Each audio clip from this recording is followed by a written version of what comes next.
আজকে আমরা যে চ্যাপ্টারটা পড়ব সেটা হলো জীববিদ্যা ও মানব কল্যাণ। এই চ্যাপ্টারের প্রথম অংশ অনাক্রম্যতা সম্পর্কে আজকে আমরা আলোচনা করব। অনাক্রম্যতা কি? আমাদের চারপাশে নানান ক্ষতিকারক জীবাণু, বিভিন্ন টক্সিক পদার্থ আছে, ঘোরাফেরা করছে। সেগুলো বিভিন্ন সময় আমাদের দেহে প্রবেশ করে এবং তার থেকে আমাদের দেহে বিভিন্ন রোগ সৃষ্টি হয়। বিভিন্ন সময় বিভিন্ন ধরনের রোগ সৃষ্টি হয়। কিছু কিছু ক্ষেত্রে দেখা যায় যে কিছু কিছু সমস্যা আমাদের দেহ নিজেই কন্ট্রোল করে নেয়, মানে নিজে থেকেই সেই সমস্যাগুলোর সমাধান হয় বা সেই রোগগুলোর ওষুধ না খেলেও কিছু কিছু ক্ষেত্রে কমে যায়। তো এখন বিষয়টা হলো যে সমস্যাটা তৈরি হয়েছিল সেটা নিজে থেকে কমে গেল কি করে? তাহলে নিশ্চয়ই ওই জীবাণুর বিরুদ্ধে আমাদের দেহে কোনো প্রতিরোধ ক্ষমতা আছে বা কোনো প্রতিরোধ ক্ষমতা গড়ে তোলার মতো তন্ত্র আছে। তো সেটাকেই আমরা বলতে পারি অনাক্রম্যতা। কীরকম না, আহ, দেহের পক্ষে ক্ষতিকারক কিছু বিজাতীয় বস্তু বা কোনো ক্ষতিকারক জীবাণু বা উপাদানের বিরুদ্ধে দেহের যে প্রতিরক্ষা ব্যবস্থা গড়ে ওঠে, দেহের যে প্রতিরক্ষা ব্যবস্থা থাকে, তাকে আমরা বলি হচ্ছে অনাক্রম্যতা বা ইমিউনিটি। মানে বাইরে থেকে কোনো জীবাণু বা বিজাতীয় বস্তু বা কোনো টক্সিক পদার্থ যদি আমাদের দেহে প্রবেশ করে, তাহলে আমাদের দেহ তার বিরুদ্ধে প্রতিরোধ গড়ে তোলে। এই প্রতিরোধ ক্ষমতাকে আমরা বলি হচ্ছে অনাক্রম্যতা। এবার দেহের একটা নির্দিষ্ট তন্ত্র আছে, কিছু কোষ নিয়ে গঠিত, অন্যান্য পদার্থ নিয়ে গঠিত দেহের এক নির্দিষ্ট তন্ত্র আছে যারা বিজাতীয় বস্তুর সংক্রমণের হাত থেকে দেহকে রক্ষা করে। তাহলে সেই তন্ত্রকে আমরা বলে থাকি হচ্ছে অনাক্রম্যতা তন্ত্র। প্রতিরোধ ক্ষমতা বা প্রতিরোধ ব্যবস্থাকে বলি অনাক্রম্যতা বা ইমিউনিটি। এবং যারা এই প্রতিরোধ ক্ষমতাটা গড়ে তোলে তাদেরকে আমরা সেই তন্ত্রটাকে বলি হচ্ছে অনাক্রম্যতা তন্ত্র বা ইমিউন সিস্টেম। এখানে আর একটা টার্মও বলে রাখি, জীববিদ্যার যে শাখায় দেহের অনাক্রম্যতা তন্ত্রের গঠন, এর কার্যকারিতা সম্পর্কে আলোচনা করা হয় তাকে আমরা বলি হচ্ছে জীববিদ্যার সেই শাখাকে বলি অনাক্রম্যতা তন্ত্র, অনাক্রম্যতা বিদ্যা বা ইমিউনোলজি। তাহলে জীববিদ্যার যে শাখায় অনাক্রম্যতা তন্ত্র সম্পর্কে আলোচনা করা হয় তাকে আমরা বলি হচ্ছে ইমিউনোলজি বা অনাক্রম্যতা বিদ্যা। এইবার আমাদের দেহে এরকম অনাক্রম্যতা কত প্রকার সেটা একটু জেনে নিতে হবে। মানুষের দেহে অনাক্রম্যতা সাধারণত দু প্রকার, প্রধানত দু প্রকার: সহজাত অনাক্রম্যতা আর অর্জিত অনাক্রম্যতা। সহজাত শব্দটা শুনেই আমরা বুঝতে পারছি এটা জন্মগত। বাইরে থেকে রোগ জীবাণু দেহে প্রবেশ করতে গেলে তার বিরুদ্ধে যে জন্মগত প্রতিরোধ ক্ষমতাটা বা যে প্রতিরোধ ব্যবস্থাটা কাজ করে সেটাই হচ্ছে সহজাত অনাক্রম্যতা। আমি প্রথমেই অনাক্রম্যতার বর্ণনা দিতে গিয়ে, অনাক্রম্যতার সংজ্ঞা বলতে গিয়েই প্রথমেই বলেছি যে বাইরে থেকে কোনো কিছু প্রয়োগ না করলেও স্বাভাবিকভাবেও কিছু রোগের সমাধান আমাদের দেহ নিজে থেকেই করতে পারে, সেটা হচ্ছে জন্মগত এবং সহজাত। এই প্রতিরোধ ব্যবস্থা কিন্তু অনির্দিষ্ট, কোনো একটা নির্দিষ্ট জীবাণুর প্রতি কিন্তু এই প্রতিরোধ ব্যবস্থা কাজ করে না। এটা জন্মগত এবং অনির্দিষ্টভাবেই কাজ করে। যে কোনো রোগ জীবাণু, যে কোনো টক্সিক পদার্থের ক্ষেত্রেই এটা কাজ করে। এই অনাক্রম্যতা আমরা সাধারণত মা বাবার থেকেই পেয়ে থাকি, এটা জিনগত। আর এটা সব জীবাণুর বিরুদ্ধে কাজ করে এবং এটা সারা জীবন ধরেই মোটামুটি কাজ করে। এরা কাজ করে মেনলি বাইরে থেকে বহিরাগত বস্তুকে, বিজাতীয় বস্তুকে, ক্ষতিকারক পদার্থকে দেহে প্রবেশ করতে বাধা দেয়, প্রবেশ করতেই বাধা দেয়। উদাহরণস্বরূপ আমরা বলতে পারি কিছু ভৌত বাধারূপে কাজ করে, যেমন আমাদের দেহত্বক, শ্লেষ্মা পর্দা, দেহ তরলের লাইসোজাইম, পাকস্থলীর হাইড্রোক্লোরিক অ্যাসিড, এরা যেমন রাসায়নিক বাধারূপে কাজ করে প্রতিরোধ গড়ে তোলে। প্রথমটা আমরা পড়লাম সহজাত অনাক্রম্যতায়। এরপরে যে অনাক্রম্যতাটা আসছে সেটা হচ্ছে অর্জিত। অর্জিত অনাক্রম্যতাটা কিন্তু সহজাতর ঠিক বিপরীত। এটা কিন্তু জন্মের পর অর্জিত হয়। কোনো রোগ জীবাণু বা বিজাতীয় বস্তুর সংক্রমণের পরে দেহ তার বিরুদ্ধে যে নির্দিষ্ট প্রতিরোধ গড়ে তোলে তাকে আমরা বলি হচ্ছে অর্জিত অনাক্রম্যতা। এই অর্জিত অনাক্রাম্যতা কিন্তু সুনির্দিষ্ট, কারণ কোনো নির্দিষ্ট জীবাণু দেহে প্রবেশ করার পর তার বিরুদ্ধে যে চূড়ান্ত প্রতিরোধ গড়ে উঠছে। তার মানে অর্জিত অনাক্রাম্যতাটা সম্পূর্ণভাবে স্পেসিফিক, কোন জীবাণু বা কোন টক্সিক পদার্থ দেহে প্রবেশ করেছে তার বিরুদ্ধে এই অর্জিত অনাক্রাম্যতাটা কাজ করে। আর এটা সবসময় জন্মের পর রোগ জীবাণুর প্রভাবেই অনাক্রাম্যতা গড়ে ওঠে। এই অনাক্রাম্যতা বাইরে থেকে কি বিজাতীয় বস্তু প্রবেশ করেছে সেটাকে আলাদা করে চিনে তাদের বিরুদ্ধে কাজ করে। এক্ষেত্রে আমি একটু বলে রাখি, আরেকটু ডিটেলে বলবো, তাও একবার বলে রাখি, এটা তাহলে পড়াতে সুবিধা হবে। বাইরে থেকে যে বস্তুটা আমাদের দেহে প্রবেশ করছে, যেটা বিজাতীয় বস্তু, আমাদের দেহজ বস্তু নয়, দেহ সেটাকে ডিটেক্ট করতে পারে এবং তাকে আমরা বলে থাকি অ্যান্টিজেন। তাকে আমরা বলে থাকি অ্যান্টিজেন। বাইরে থেকে যে বস্তুটা প্রবেশ করছে তাকে আমরা বলে থাকি অ্যান্টিজেন। এবং বিজাতীয় ক্ষতিকারক অ্যান্টিজেনের প্রভাবে আমাদের দেহে প্রতিরোধ ব্যবস্থা যে পদার্থটা তৈরি করে তাকে আমরা বলি হচ্ছে অ্যান্টিবডি। অ্যান্টিজেনের বিরুদ্ধে কাজ করার জন্য যেটা আমাদের দেহ তৈরি করে, আমাদের প্রতিরোধ ব্যবস্থা বা ইমিউন সিস্টেম যেটা তৈরি করে থাকে, সেটাকে আমরা বলি অ্যান্টিবডি। এই অ্যান্টিজেন আর অ্যান্টিবডি টার্ম দুটো জানা না থাকলে পরের অংশটা পড়তে অসুবিধা হবে, যদিও অ্যান্টিজেন অ্যান্টিবডি সম্পর্কে আমরা আরও ডিটেলে পড়বো। তাহলে এই অনাক্রাম্যতা বাইরের অ্যান্টিজেনকে আলাদাভাবে চিনে নেয় এবং তার বিরুদ্ধে কাজ করে। এই অর্জিত অনাক্রাম্যতা কিন্তু সহজাত অনাক্রাম্যতার মতো বাইরে থেকে বিজাতীয় পদার্থকে প্রবেশ করতে বাধা দেয় না। প্রবেশ করতে তারা কখনোই প্রবেশ করতে বাধা দেয় না, জীবাণু প্রবেশে বাধা দেয় না, কিন্তু দেহে প্রবেশ করলে সেটাকে নষ্ট করার চেষ্টা করে বা সেটাকে দূর করার চেষ্টা করে। এই অর্জিত অনাক্রাম্যতা দু প্রকার, একটা হচ্ছে সক্রিয় অর্জিত অনাক্রাম্যতা আর একটা হচ্ছে নিষ্ক্রিয় অর্জিত অনাক্রাম্যতা। এবার সক্রিয় অর্জিত অনাক্রাম্যতা কিরকম? দেহে কোনো জীবাণু বা অ্যান্টিজেন প্রবেশ করলে যে অনাক্রাম্যতা গড়ে ওঠে তাকে আমরা বলি হচ্ছে সক্রিয় অর্জিত অনাক্রাম্যতা। এই সক্রিয় অর্জিত অনাক্রাম্যতা কিন্তু আবার দু প্রকার, একটা হচ্ছে প্রাকৃতিক আর একটা হচ্ছে কৃত্রিম। একটু উদাহরণ দিলে বোঝা যাবে। কিরকম? দেহে জীবাণু নিজে প্রবেশ করলে সেক্ষেত্রে যে অনাক্রাম্যতা দেখা যায় তাকে আমরা প্রাকৃতিক সক্রিয় অনাক্রাম্যতা বলতে পারি। দেহে জীবাণু প্রবেশ করেছে, তার বিরুদ্ধে নিজে নিজে যে অনাক্রাম্যতাটা গড়ে উঠেছে সেটা তো অবশ্যই অর্জিত। একটা বাইরে থেকে জীবাণু প্রবেশ করেছে জন্মের পর এবং সেটা তার বিরুদ্ধে অনাক্রাম্যতা গড়ে উঠেছে, সেটা সক্রিয় এবং প্রাকৃতিকভাবে বাইরে থেকে জীবাণুটা প্রবেশ করেছে, তাই এটা প্রাকৃতিক। এবার যদি দেহে টিকা প্রয়োগ করে অনাক্রাম্যতা গড়ে তোলা হয় তাকে কিন্তু আমরা বলি সক্রিয় কৃত্রিম অনাক্রাম্যতা। কেন? এটা অর্জিত, এটা জন্মগতভাবে আমরা পাইনি, বাইরে থেকে প্রবেশ করিয়েছি, কৃত্রিমভাবে টিকা প্রয়োগ করেছি, তাহলে এটা কৃত্রিম সক্রিয় অনাক্রাম্যতা। তাহলে অর্জিত অনাক্রাম্যতার আমরা দুটো ভাগ বলেছিলাম, সক্রিয় আর নিষ্ক্রিয়। এই সক্রিয় আর নিষ্ক্রিয়র আবার প্রত্যেকেরই দুটো করে ভাগ আছে, একটা প্রাকৃতিক আর একটা করে কৃত্রিম। তাহলে সক্রিয় অর্জিত অনাক্রাম্যতার প্রাকৃতিক আর কৃত্রিম পেয়ে গেলাম। এবার নিষ্ক্রিয় অর্জিত অনাক্রাম্যতা কি?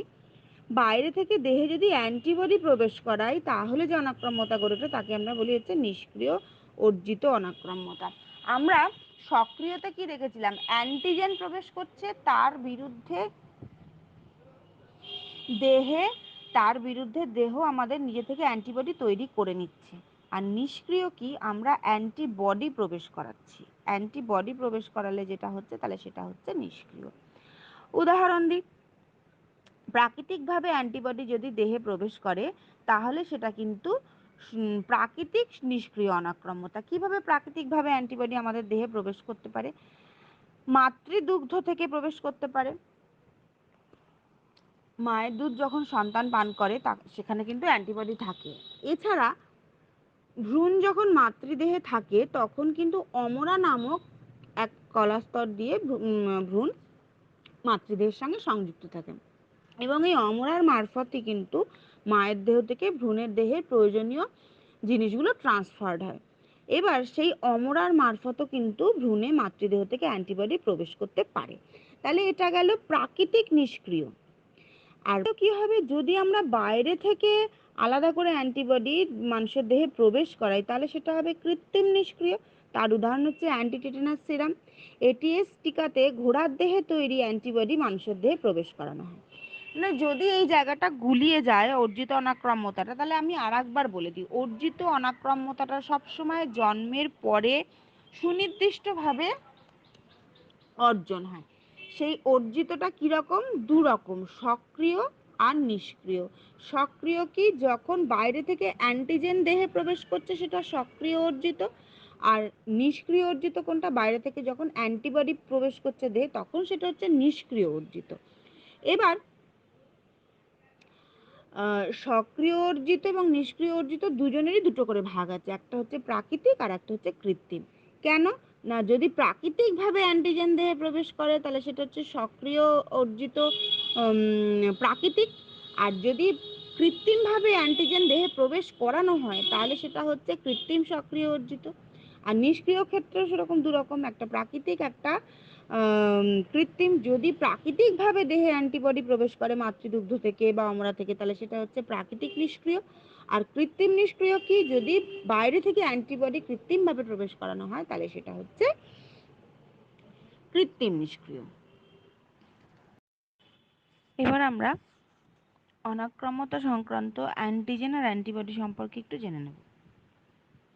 অ্যান্টিজেনের সম্পর্কে একটুখানি আমি আগেই বলেছি যে যে সমস্ত বহিরাগত বস্তু জীবদেহে প্রবেশ করে যার বিরুদ্ধে আমাদের দেহের প্রতিরোধ ক্ষমতা গড়ে ওঠে তাদেরকে আমরা বলে থাকি হচ্ছে অ্যান্টিজেন।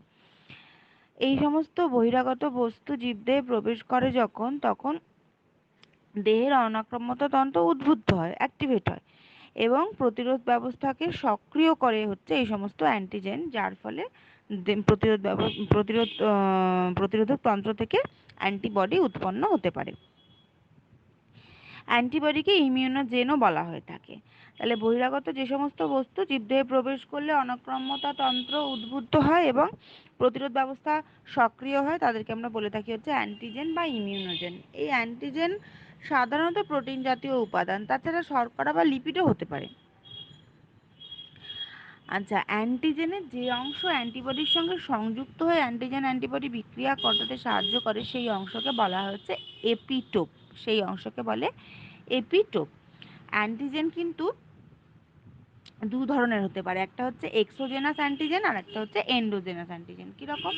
যে সমস্ত অ্যান্টিজেন জীবদেহের বাইরে তৈরি হয় তাকে আমরা বলে থাকি হচ্ছে এক্সোজেনাস অ্যান্টিজেন। এক্সোজেনাস অ্যান্টিজেনের অনেক উদাহরণ আছে, দূষক পদার্থ হতে পারে, রোগ সৃষ্টিকারী কোনো জীবাণু হতে পারে, পরাগরেণু হতে পারে ফুলের। আর এন্ডোজেনাস অ্যান্টিজেন হচ্ছে যে সমস্ত অ্যান্টিজেন জীবের দেহেই উৎপন্ন হয়, প্রাণীদেহের ভেতরেই উৎপন্ন হচ্ছে এন্ডোজেনাস অ্যান্টিজেন। যেরকম স্তন্যপ্রায়ী প্রাণীর হৃৎপিণ্ডে অবস্থিত কার্ডিওলিপিড নামক এক প্রকার পদার্থ অ্যান্টিজেন রূপে কাজ করতে পারে। তাহলে অ্যান্টিজেনের দুটো ভাগ আমরা পেলাম, একটা হচ্ছে এক্সোজেনাস অ্যান্টিজেন আর একটা হলো এন্ডোজেনাস অ্যান্টিজেন।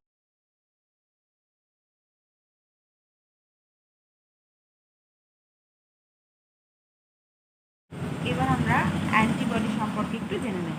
অ্যান্টিবডিকে আমরা ইমিউনোগ্লোবিউলিনও বলে থাকি। অ্যান্টিজেনের উপস্থিতিতে দেহের বি লিম্ফোসাইট কোষ থেকে যে প্রোটিনধর্মী পদার্থ উৎপন্ন হয় যা দেহকে রোগ প্রতিরোধে সাহায্য করে তাকে আমরা বলে থাকি অ্যান্টিবডি বা ইমিউনোগ্লোবিউলিন। এখানে আমরা ছবিতে একটা অ্যান্টিবডির ছবি দেখতে পাচ্ছি। এই অ্যান্টিবডির ছবিটায় দেখতে পাচ্ছি এটা একটা ওয়াই আকৃতি বিশিষ্ট। তো অ্যান্টিবডিগুলো ওয়াই আকৃতি বিশিষ্ট এক প্রকার গ্লাইকোপ্রোটিন। প্রতিটা অ্যান্টিবডির গঠন যদি আমরা লক্ষ্য করি তাহলে দেখতে পাবো অ্যান্টিবডি 4টে পলিপেপটাইড শৃঙ্খল নিয়ে গঠিত, একটা, দুটো, তিনটে, চারটে। এই 4টে পলিপেপটাইড শৃঙ্খলের মধ্যে দুটো হচ্ছে ভারী শৃঙ্খল আর দুটো হচ্ছে হালকা শৃঙ্খল। দুটো ভারী শৃঙ্খল আর দুটো হালকা শৃঙ্খল নিয়ে এই অ্যান্টিবডি গঠিত। এবার এই অ্যান্টিবডির যে 4টে পলিপেপটাইড শৃঙ্খল তারা পরস্পর ডাইসালফাইড বন্ধনের দ্বারা সংযুক্ত থাকে। এই যে ডাইসালফাইড বন্ধন দ্বারা এরা সংযুক্ত থাকে। অ্যান্টিবডির যে নির্দিষ্ট অংশে অ্যান্টিজেন সংযুক্ত হয় বা অ্যান্টিজেনের এপিটোপের সঙ্গে সংযুক্ত, অ্যান্টিজেন পড়ানোর সময় বলেছি অ্যান্টিজেনের যে অংশ অ্যান্টিবডির সঙ্গে সংযুক্ত হয় তাকে আমরা বলি এপিটোপ। ঠিক সেরকম অ্যান্টিবডির যে অংশ এপিটোপের সঙ্গে সংযুক্ত হয় তাকে আমরা বলে থাকি প্যারাটোপ। যদি একটু গঠনটা দেখি তাহলে দেখব অ্যান্টিজেনের এপিটোপে যেরকম গঠন থাকে তার ঠিক কমপ্লিমেন্টারি গঠন থাকে হচ্ছে প্যারাটোপে। তাহলে এপিটোপ আর প্যারাটোপ যাতে সংযুক্ত হতে থাকে তার জন্য এদের গঠনটা হয় হচ্ছে কমপ্লিমেন্টারি। এবার এই এপিটোপ আর প্যারাটোপ সংযুক্ত হলে অ্যান্টিবডি অ্যান্টিজেন অ্যান্টিবডি সংলগ্ন হয় এবং তারপরে অ্যান্টিজেন অ্যান্টিবডি বিক্রিয়া সম্পন্ন হতে পারে। এর ফলে হয় কি, প্রতিরোধ তন্ত্রটা সক্রিয় হয়, অ্যান্টিজেনের এগেনস্টে অ্যান্টিবডি উৎপন্ন হয় এবং সেই অ্যান্টিবডি অ্যান্টিজেনের সঙ্গে বিক্রিয়া করে এবং অ্যান্টিজেনকে ধ্বংস করতে সক্রিয় হয়। এবার আমরা অ্যান্টিবডির গঠন পড়ার পর অ্যান্টিবডির কতগুলো প্রকারভেদ আছে সেগুলো সম্পর্কে একটু জানবো। অ্যান্টিবডিকে যেহেতু আমরা ইমিউনোগ্লোবিউলিনও বলে থাকি, তাই একে capital I small G IG দিয়ে ডিনোট করা হয়।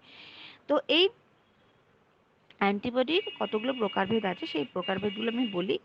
IG capital G, IG capital A, IG capital M, IG capital D আর আইজি ক্যাপিটাল ই। তাহলে আমরা এগুলোকে কি কি বলতে পারি, এই পাঁচটা ভাগকে? IgG, IgA, IgM, IgD, IgE. মানে আইজি মিন হচ্ছে immunoglobulin, immunoglobulin G, immunoglobulin A, immunoglobulin M, immunoglobulin G D আর ইমিউনোগ্লোবিউলিন ই। প্রত্যেকটা অ্যালফাবেটই ইমিউনোগ্লোবিউলিনের পরে ক্যাপিটালে। এগুলো রক্ত, লসিকা, অন্যান্য দেহ তরলে থাকে। এর মধ্যে ইমিউনোগ্লোবিউলিন জি হচ্ছে দেহের সবচেয়ে বেশি মাত্রায় থাকে। এই ইমিউনোগ্লোবিউলিন জি অমরার মাধ্যমে মায়ের দেহ থেকে ভ্রূণের দেহে আসে। ইমিউনোগ্লোবিউলিন এ কিন্তু মাতৃদুগ্ধ বা কোলোস্ট্রামে পাওয়া যায়। সন্তানের জন্মের পর যে সর্বপ্রথম যে মাতৃদুগ্ধ দেহ থেকে নির্গত হয় হালকা হলুদ বর্ণের, সেটাকে আমরা বলে থাকি হচ্ছে কোলোস্ট্রাম। সেই কোলোস্ট্রাম কিন্তু আইজিএ সমৃদ্ধ থাকে, প্রচুর পরিমাণ আইজিএ থাকে এই কোলোস্ট্রামে। আবার আইজিএম হলো সব থেকে বড় অ্যান্টিবডি, যে কটা অ্যান্টিবডি আছে তার মধ্যে আইজিএম বা ইমিউনোগ্লোবিউলিন এম হলো সব থেকে বড় অ্যান্টিবডি। আর ইমিউনোগ্লোবিউলিন ই কিন্তু অ্যালার্জি প্রতিরোধে সাহায্যকারী একটা বিশেষ প্রকার অ্যান্টিবডি। এবার ওভারঅল যদি অ্যান্টিবডির কাজ দেখি, তাহলে আমরা কি বলতে পারি, অ্যান্টিবডি বাইরে থেকে প্রবেশকারী অ্যান্টিজেনের সঙ্গে আবদ্ধ হয় এবং প্রতিরক্ষা কোষকে অ্যান্টিজেনকে ধ্বংস করতে উদ্দীপ্ত করে। অ্যান্টিজেনের ক্ষতিকারক প্রভাবকে প্রশমিত করা কিন্তু অ্যান্টিবডির একটা গুরুত্বপূর্ণ কাজ।